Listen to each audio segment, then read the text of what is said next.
It's a quiet morning in an Australian suburb. The streets are still. The neighborhood sleeps soundly.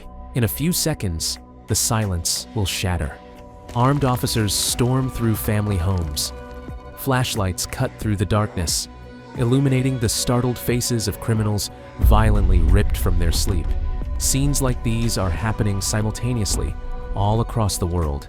A global storm is coming down on organized crime. Around 9,000 police officers make over 800 arrests, nearly 40 tons of drugs seized, along with countless weapons and millions in cash and crypto. Entire organized crime rings cease to exist from 1 minute to the next. It's the final act of Operation Trojan Shield, the largest sting operation ever orchestrated by the FBI and Europol. And at the heart of it all, this phone.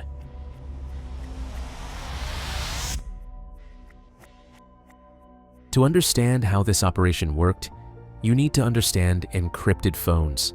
They're special devices designed for maximum privacy. No camera, no GPS, no tracking. Politicians use them, military officials use them, corporations use them, and criminals love them. These phones don't come cheap.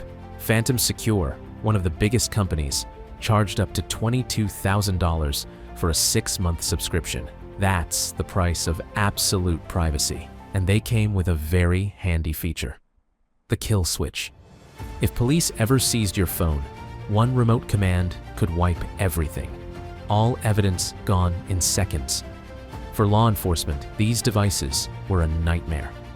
Even if you seized one, the evidence would be destroyed before you could analyze it. Over the past few years, law enforcement aggressively cracked down on encrypted phone companies.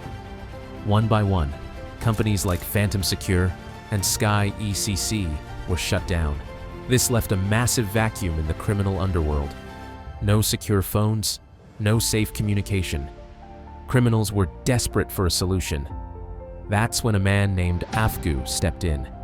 It's 2018. Afgu is a dodgy businessman with connections in Australia's criminal underworld. He sold encrypted phones before, worked alongside notorious drug traffickers. He wants to launch the next big encrypted phone, ANOM. But his true plan goes far beyond business. The offer is simple but audacious. Afgu will build the next generation of encrypted phones, and the FBI will have total access. His attorney pitches the phone like a Silicon Valley tech demo. Andrew Young and his team quickly realize this could be a once-in-a-lifetime opportunity. ANOM devices are essentially off-the-shelf Google Pixel phones modified to run a custom operating system called Arcane OS. At first glance, it looks like any other smartphone. It has apps, Tinder, Netflix, Spotify. But when you tap them, nothing happens. The real magic is unlocked when you enter a special PIN code.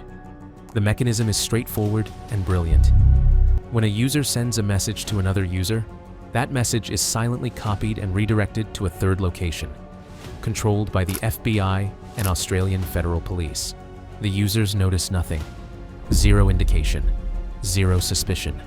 Afgu hires coders from around the globe, all working from home, completely unaware of their real employer. As CEO, Afgu collaborates closely with law enforcement to implement the backdoor. Now ANOM just needs users. The strategy is to rely on word of mouth. Just like any other product in the criminal underworld, trust is built through recommendations. Afgu starts handing out ANOM phones to Australian criminals for free. They love it. They tell others. Others tell more.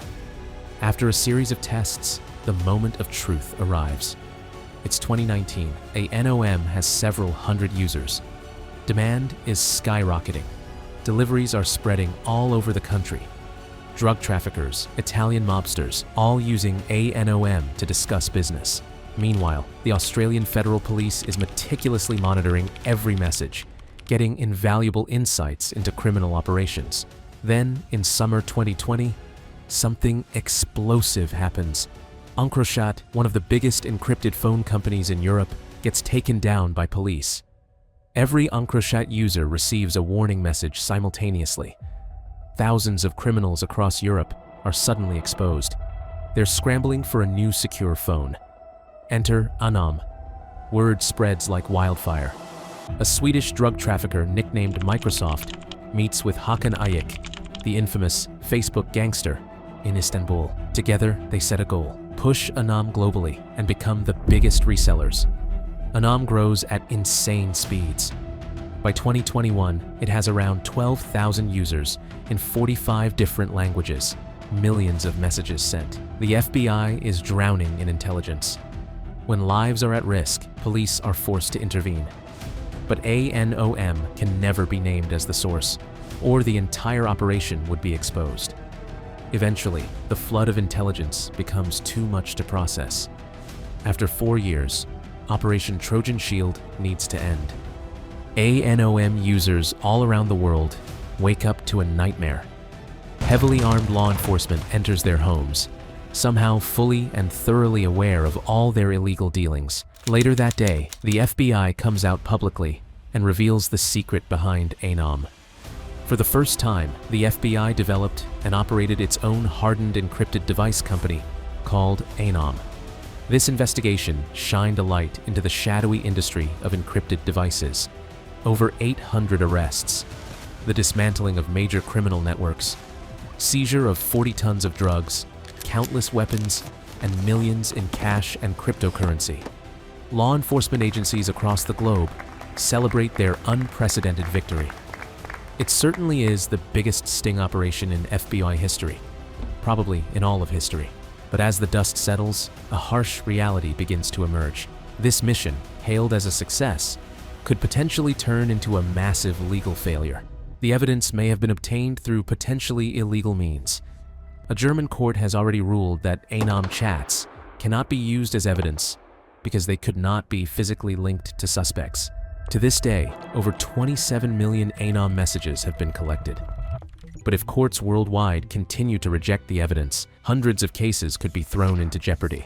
Criminals caught red-handed could walk free. The uncomfortable question remains: was Operation Trojan Shield actually worth it?